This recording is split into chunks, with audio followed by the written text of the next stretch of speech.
Pemirsa RRI Net, kembali kita bersama di program Bateman Podcast dari RRI Palu. Saya Joko Nurcaya Sujari bersama Anda untuk malam hari ini. Kita akan bahas terkait dengan dilema perparkiran di Kota Palu. Seingat saya itu bahwa pembahasan mengenai retribusi perparkiran itu sebenarnya sudah ada lama.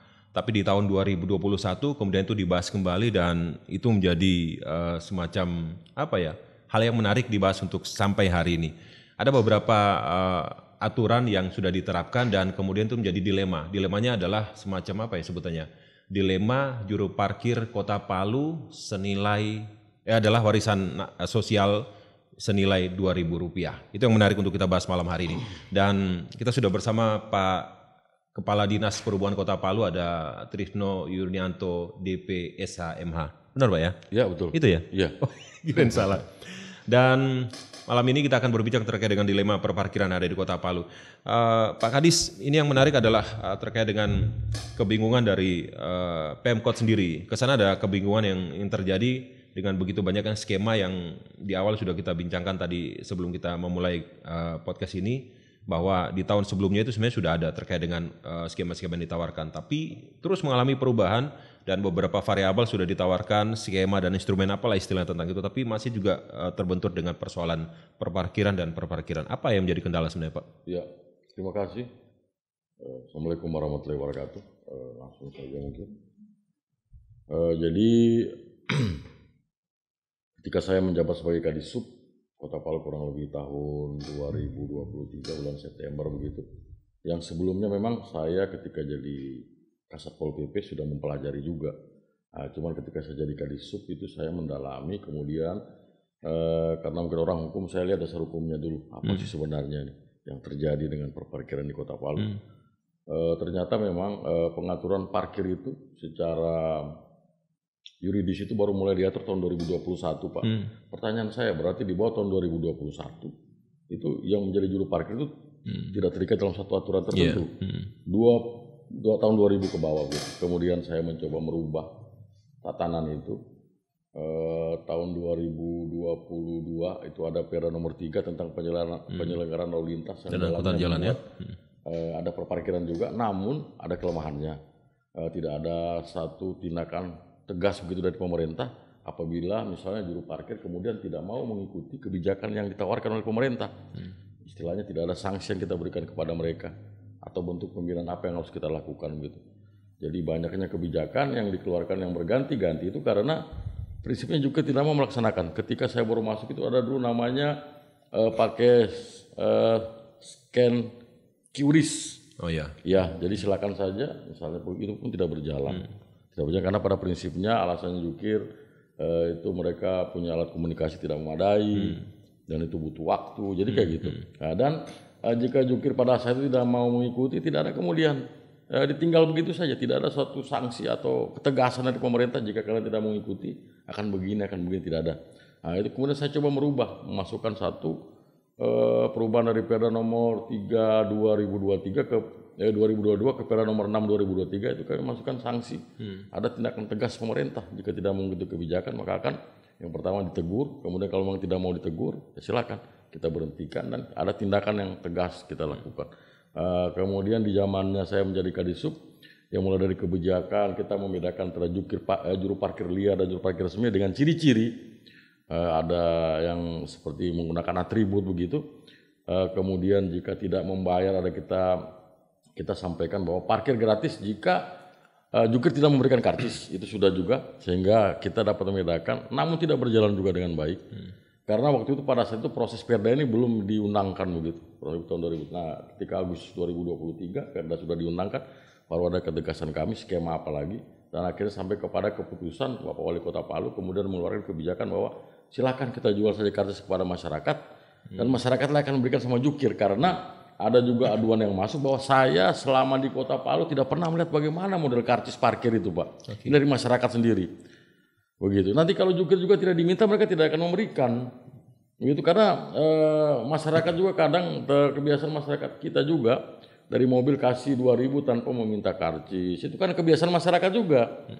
Entah faktor apa kayak begitu kan udah kebiasaan ini kebiasaan. Pak Kadis, dari Perda nomor 3 tahun 2022 terkait dengan angkutan jalan dan sebagainya kemudian dirubah menjadi Perda nomor 6 tahun 2023 sehingga saya itu tanggal 1 Agustus ya. Betul. Tanggal 1 Agustus itu. Itu ada perubahan dan teman-teman juga sudah melakukan selebaran, buletin, flyer dan sebagainya ya. Tapi itu di masyarakat nganggap itu belum terlalu efektif. Mungkin kita ambil ilustrasi ada salah satu ada supermarket yang begitu ramai di Jalan Basuki Rahmat yang konon katanya di situ setoran sampai pendapatannya cukup besar sementara disetor ke Pemkot hanya sekian juta. Betul. Apa yang menjadi kendala di beberapa tempat termasuk di kawasan itu, Pak Kadis? Ya, jadi itu ya saya katakan tadi sebenarnya instrumen apa yang harus kita memaksa mereka. Saya kasih contoh di Grand Hero itu. Pendapatan mereka kurang lebih per hari itu tidak lari paling sedikit 2 juta. Kalau dikalikan 30 hari itu kurang lebih berapa itu? Mungkin 2 juta ya mungkin kali ya itu sendirilah. Cuman mereka dalam 1 bulan itu mereka hanya menyetor 4 juta hanya untuk setoran 2 hari mereka berikan kepada kami.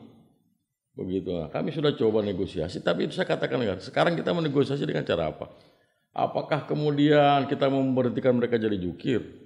Begitu kan tidak semudah itu kemudian kita melihat apa kemudian kita mau tangkap mereka ini pakai instrumen apa melanggar HAM lagi nanti pemerasan atau pungutan liar sedangkan mereka memungut itu mereka dilegalkan juga sama Disub bahwa dari sekian 20 orang yang menjadi jukir itu yang terdaftar itu ada 10 orang kita melegalkan cuman kita tidak mempunyai upaya memaksa begitu untuk apa kita mau apakan mereka jika mereka tidak mengikuti kebijakan ini parkir kemudian tidak sesuai tempatnya.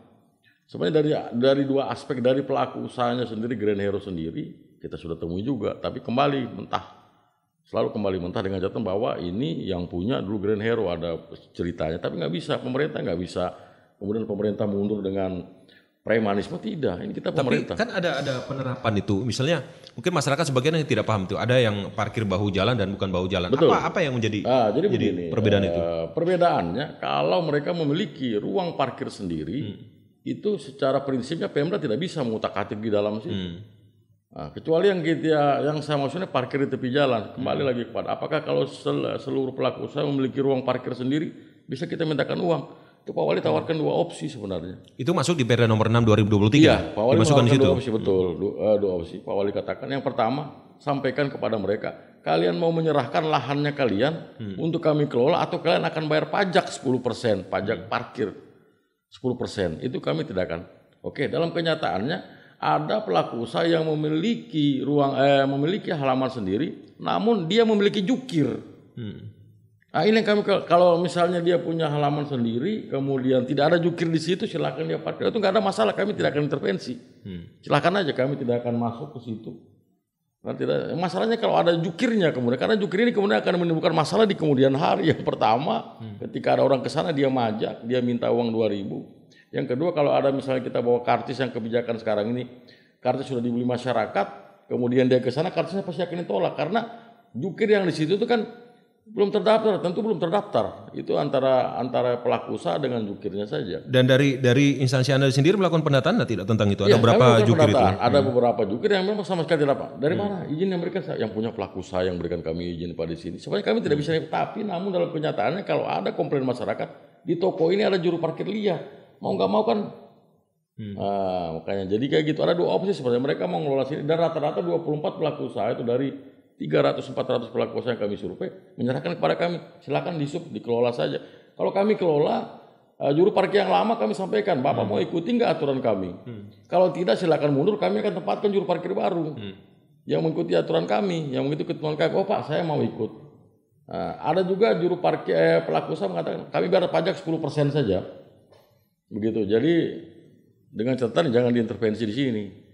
Cuman kalau 10% ada kelemahannya. Harus ada portal untuk menghitung benar nggak pengakuan mereka, penghasilan mereka 1 bulan ini. Karena harus ada portal. Kalau seperti yang ditawarkan oleh teman-teman, misalnya pelaku usaha dari UMKM sendiri, restoran, kemudian rumah makan dan itu dimasukkan dalam 10%. Apa gitu dianggap efektif atau seperti apa? Misalnya mungkin harga makanan 20.000 ditambahkan menjadi 2.000, 22.000 dan 2.000 di store. Itu bisa efektif nggak? Alat ujinya hanya 1. Menggunakan portal karena kita tidak menerima pengakuan daripada pelaku usaha 1 bulan. misalnya dia menerima orang yang parkir situ, karena alat ujinya apa nih kalau cuma dengan pengakuan, kecuali portal. Bisa kita lihat contoh, misalnya portal itu adalah ini yang di Bumi Nyur Swalayan. Itu pakai portal, itu pajak parkir. Kemudian bandara, itu pajak parkir. Jadi kalau tanpa dia menggunakan portal, sulit kita mengukur berapa 10%-nya ini. Kecuali kita memang survei, kita tungguin dia di situ kurang lebih, kita uji petik 1 minggu lebih. Berapa sih kira-kira kita Tapi kalau mungkin Pak Kadis bisa lakukan instrumen tadi, misalnya Anda melakukan uji petik tapi terlepas dari persoalan 10%, misalnya dia menerapkan seperti skema yang instrumen yang tadi yang coba kita bicarakan tadi, misalnya dari 20.000 harga makanan kemudian ditambahkan dia 22 price-nya 2.000 store, itu bisa nggak itu kira-kira seperti itu? Beda, konsepnya itu beda karena ada angka berbeda, angka 2.000 sama 4.000 untuk motor. Kecuali misalnya angka motor mobil sama 2.000, silakan aja dia tambah di situ jadi makan. Tapi kalau 4.000 rupiah makannya jadi 24.000 kan tidak demikian. Itu angka penetapan 2.000 dan 4.000 tuh dari Perwali, dari peraturan wali kota Palu. Iya, bahwa parkir untuk R2 2.000 dan parkir untuk kendaraan R4 4.000 rupiah. Begitu, itu dari Perwali. Jadi kita berapa sih motor yang masuk bolak-balik di pelaku usahanya kita harus hitung sebenarnya. Kemudian di Perwali juga mengatakan nanti akan diberikan pembagiannya kepada jukir ini sebenarnya kalau mau jujur 30-70. Namun dalam kenyataannya, waduh terbalik. Kita yang dikasih 70, mereka yang ambil 70. Jadi saya juga kalau bisa jadi jukir, saya mau jadi jukir Pak. Yang penting ini masalahnya dilema memang ini. Itu penetapannya memang sudah lama bahwa memang ini untuk dari tahun 2021. Bukan, maksud saya yang penetapan R2 2.000, R4 4.000. Itu dari tahun 2000. Itu parameternya dari mana Pak? Ketika itu rata-rata kan parameternya nggak ada sih. Itu daripada melihat kan tiap daerah kemudian beda. Ada yang tiap daerah menetapkan parkir 3.000, ada yang 1.000 rupiah, begitu. Ada yang 2.000 rupiah. Tapi dimuat dalam peraturan wali kota Palu. Dilihat dari kondisi daerah masing-masing, begitu. Kalau misalnya di kota-kota besar itu ada sampai 5.000 untuk motor, mobil barangkali 10.000, dan ada parkir-parkir tertentu valet begitu dia misalnya 25.000. Oke, mungkin servisnya agak berbeda ketika betul, valet dan sebagainya. Ya, tapi kalau di tepi jalan ya rata-rata 2.000 dan itu Perwali. Oke, Pak Kadis, Perwali yang Perda yang kemudian terus mengalami perubahan dari 3 2022 kemudian 6 ke 2023 dan kemudian sekarang terus melakukan perubahan, dan terkadang juga teman-teman di saudara-saudara kita juru parkir pikir sudahlah ditangkap pasti kasih teguran dan sebagainya, lepas. Kemudian apakah itu ada efeknya nggak misalnya? Kalau mungkin seperti itu, Anda kan melakukan di pengadilan tadi dan itu masuk dalam tipiring ya. Jadi saya katakan bahwa apapun kebijakan itu harus didukung dengan penegakan aturan. Kita mau kebijakan sekarang bahwa masyarakat beli karcis dan juru parkir wajib menerima karcis itu. Bagaimana terhadap juru parkir yang tidak menerima? Ya kami sudah sampaikan, kami punya aduan. Silakan saja di mana tidak terima dan kami datangi dan langsung kami proses itu juru parkirnya sebenarnya. Itu apa yang kita lakukan. Kembali kepada efek jerak atau tidak ini ya kita lihat lagi. Kita lihat karena ini baru seperti tadi 9 jukir yang kita amankan itu mau mereka suruh bayar denda atau dikurung, mereka lebih memilih bayar denda Rp250.000. Oke. Ya, nah, kita coba nanti dan ini kalau kita laksanakan secara terus menerus. Ya kita Pak Kadis, skema yang kemudian ditentukan di 300 titik lokasi yang ada di kota Palu ya. Seberapa besar animo masyarakat untuk benar-benar saya mau beli di minimarket itulah, saya beli di Alfamidi, saya beli di Indomaret dan sebagainya. Seberapa besar animo itu mereka mau? Ketika kebijakan itu dilontarkan Bapak Wali Kota Palu, kami lihat responnya yang dibuang di media sosial, kami lihat respon masyarakat itu permintaannya satu aja, Pak tolong diterapkan dulu juru parkir liar Pak.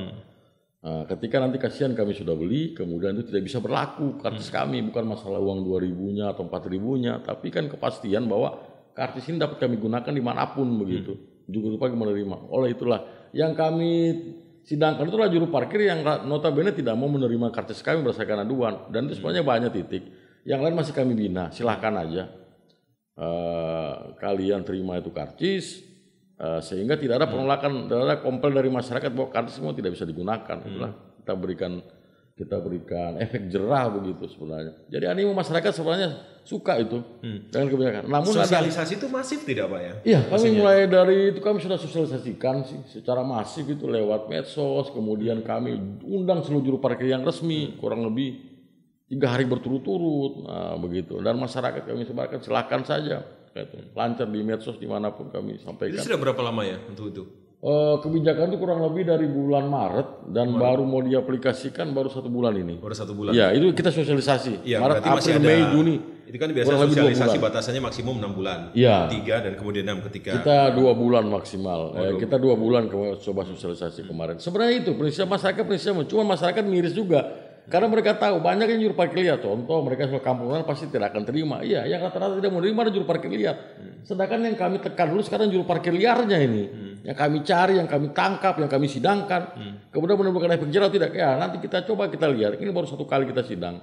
Begitu. Tapi Pemda sudah berbuat. Pemda sudah membuat untuk memberikan kepercayaan kepada masyarakat bahwa juru parkir yang tidak resmi pasti akan kami berikan tindakan tegas gitu.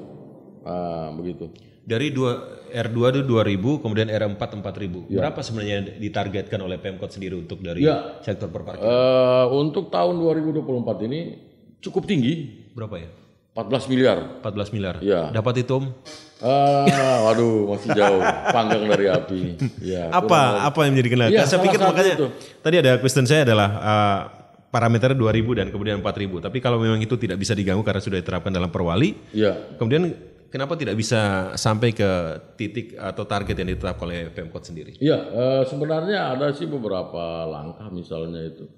Kalau misalnya tapi sebenarnya kalau misalnya kebijakan ini dimulai di pemerintah daerah, seluruh ASN Pemkot kemudian untuk membeli karcis, ya itu mungkin dia bisa langsung mendongkrak agak tinggi.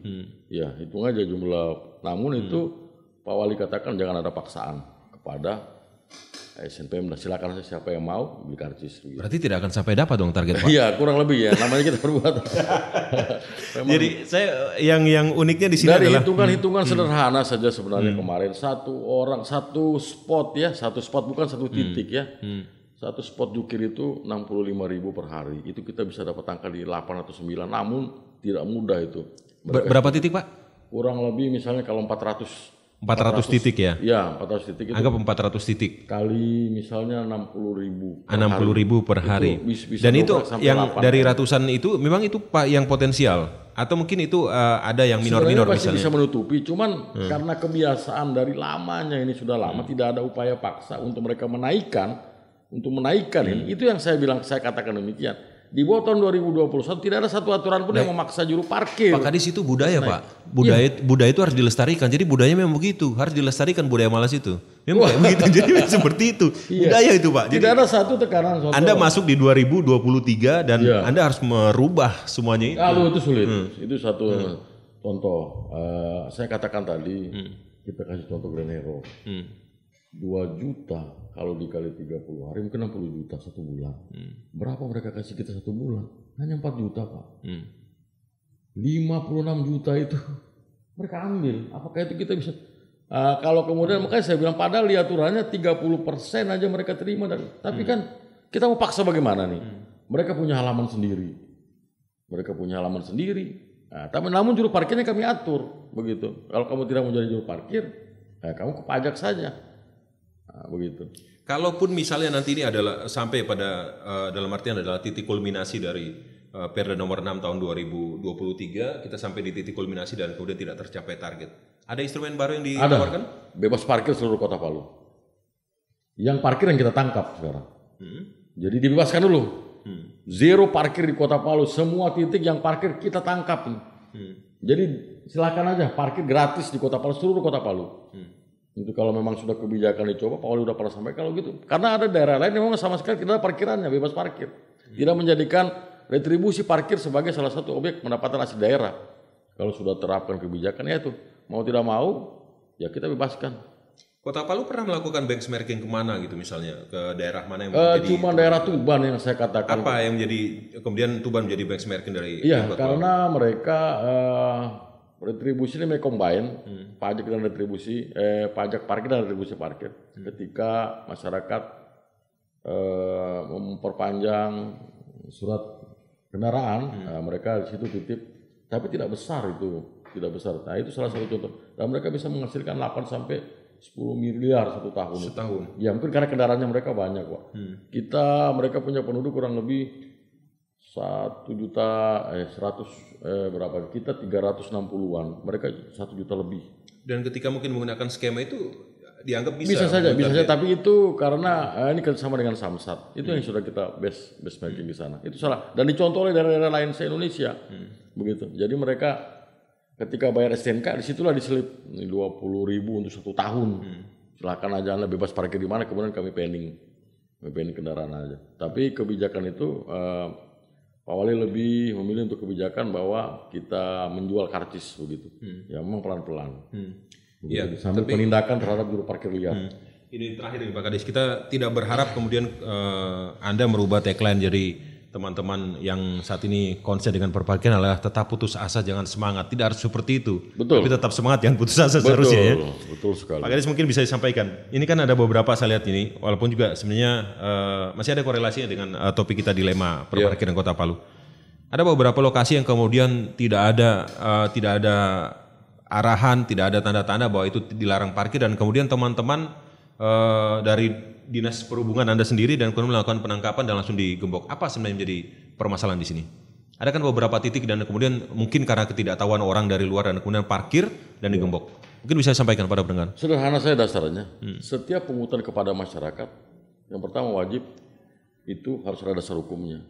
Dan juru parkir itu dia memungut uang dari masyarakat 2.000-4.000, dia wajib diberikan legalitas oleh pemerintah. Karena itu jika tidak memberikan legalitas, pemerintah tidak memberikan legalitas, maka sama saja dengan dia menjadi itu melakukan pungutan liar, pungutan tanpa dasar hukum.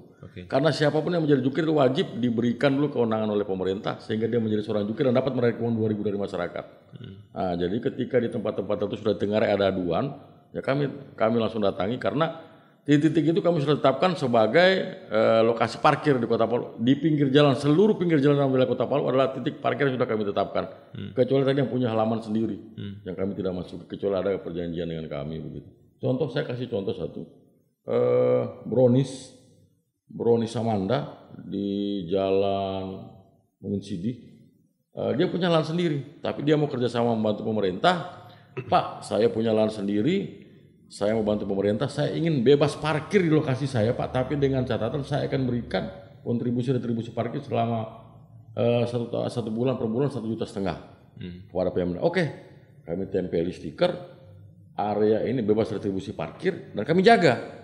Jadi enak itu pelanggan yang ke sana Pak, nggak mikirin ujuk-ujuk dari mana muncul, silakan aja parkir. Nah, jadi kayak gitu, itu salah satu upaya yang bisa kami lakukan. Jadi sekali lagi, seorang juru parkir itu wajib diberikan legalitas oleh pemerintah. Tidak ujuk-ujuk kemudian datang, kemudian dia meminta uang kepada masyarakat 2.000, karena itu pasti melanggar aturan. Itulah yang kami tertibkan. Gitu. Yang terakhir Pak Kadis, harapan dari masyarakat Kota Palu bahwa kita juga mau parkir dimanapun akan aman. Betul. Dan kemudian kita niat juga untuk bayar kalau memang benar-benar mereka berseragam, punya atribut dan sebagainya. Boleh tahu enggak sebenarnya berapa gaji yang diberikan kepada mereka, misalnya kalaupun skema dilakukan melalui Perda nomor 6 2023 tadi, pembagian 70-30. Apa yang mereka dapatkan dari itu? Jadi pernah itu kebijakan ini rata mereka itu yang misalnya penghasilan besar dan kecil kami berikan gaji standar 1 juta rupiah per bulan. Di samping ada penghasilan mereka yang kita bagi lagi dari penghasilan, tapi gaji standar mereka 1 juta rupiah. Itu kemarin kita coba tawarkan namun tidak berjalan. Masyarakat itu sudah terbiasa menyimpan uang, juru parkirnya sudah terbiasa menyimpan uang sendiri Pak. Mereka mungkin dapat lebih dari itu. Jadi ini yang sulitnya, mereka dapat lebih dari 1 juta per hari. Kali saja per bulan rata-rata itu juru parkir yang paling sedikit itu dia akan bawa pulang uang misalnya kalau 100.000 Pak. Kalau 1 bulan, 100.000 kalau 1 bulan berapa Pak? 3 juta. Iya, kita kan nawarin 1 juta. Kecuali kita nawarin, dan itu sulit, dan ini sudah berlangsung lama Pak. Ini dan bagaimana kemudian bisa membedakan mana juru parkir liar dan bukan? Biasanya kan ada kan yang kita dapatkan di lapangan ada bapaknya lagi istirahat, anaknya yang disuruh. Iya, jadi karena juru parkir resmi itu dia kadang yang dia suruh anaknya, tetangganya, kemudian tidak lengkapi atribut. Tidak lengkapi atribut, itulah makanya sudah kami tegaskan ciri-cirinya tidak menggunakan atribut, tidak menggunakan ID card. Kelihatan itu Pak kalau kita udah datang itu. Dan orang yang juru parkir ini kan kita tahu kan sebulan kita kumpul di kantor, tiap bulan kita lihat mukanya, kita ketahuan. Makanya kadang bapaknya jadi jukir resmi, tetapi dalam kenyataannya tidak demikian. Anaknya yang disuruh parkir, tetangganya yang disuruh parkir, tidak menggunakan atribut. Ya tetap mereka dikatakan juru parkir liar. Ada hotline yang bisa dihubungi Pak, nomor kontak yang mungkin nanti berapa mungkin saya sampaikan pada pemirsa RRI. Ada yang sudah membeli KTP di nomor telepon Alpamidi, kemudian ditolak, silakan saja dihubungi di nomor 0813 555 91719. Saya ulangi lagi 0813 555 91719. Silakan dan langsung didatangi oleh Satgas Parkir. Satgas Parkir itu mereka melakukan mobile dari jam berapa sampai jam berapa Pak? Kalau Satgas Parkir ini satu hari itu mulai dari jam 8 sampai jam 10 malam Pak. Silakan saja aduan masuk dan aduan itu tiap kita update tiap jam. Silakan Bapak Wali Kota langsung biasanya aduannya dituliskan kepada saya dan langsung saya perintahkan untuk segera didatangi. Kalau juru parkir resmi kita berikan teguran, kalau juru parkir liar kita jadikan target operasi untuk penertiban. Dan kita suruh jangan dulu jadi juru parkir Pak. Kalau dia tetap maksa langsung kita angkat malam itu. Tapi biasanya ketika disampaikan mereka pulang. Tapi kita sudah kita sudah jadikan target operasi tempat tersebut begitu. Oke. Begitu. Baik, terima kasih Pak Kadis. Dukungannya dari seluruh masyarakat Kota Palu. Mudah-mudahan kita lebih mungkin ada edukasi yang mungkin bisa terus diberikan kepada saudara-saudara kita yang tukang jadi juru parkir liar sehingga warisan sosial senilai Rp2.000 itu benar-benar bisa kita rasakan bersama lah. Kita juga kalau ketika parkir datang kemudian tidak dilayani dengan baik dan ketika keluar mereka langsung minta, otomatis juga kita akan kesal juga dengan kondisi itu. Tapi ada satu hal ini yang perlu saya tambahkan, bukan masalah uang 2.000. Kalau kita dilayani dengan baik, juru parkirnya resmi, kecil itu uang 2.000, bisa kadang dikasih 5.000. Wah ambil aja Pak. Tapi kan lihat dulu nih, udah 2.000, orangnya kasar, orangnya marah-marah. Atau bukan begitu juru parkir? Atau mungkin dari Dinas Perhubungan mungkin bisa mendatangkan teman-teman dari RRI untuk melatih mereka menjadi public speaking-nya bagus. Ya bisa supaya kan mereka lebih ramah. saja, mungkin gitu no ya? Betul. Supaya mungkin mereka lebih ramah lagi bukan melayani masalah uang itu. 2.000 atau 4.000 Iya. tapi Ketika servisnya bagus, kita juga ikhlas ngasih 5.000, 10.000 pun ikhlas Pak ya. Gitu, Baik, terima kasih Pak Kadis Perhubungan Kota Palu Pak Trisno Yunianto dan pendengar pemirsa RRI Net sudah kita berbincang terkait dengan dilema perparkiran di Kota Palu yang mudah-mudahan ini menjadi warisan sosial walaupun nilainya hanya 2.000 tapi seperti disampaikan Pak Kadis tadi bahwa ketika servis kita juga bagus otomatis 2.000 itu akan bertambah menjadi 5.000, 10.000 dan seterusnya. Terima kasih, saya Joko Nurtia Sujari, sampai ketemu lagi. Capek.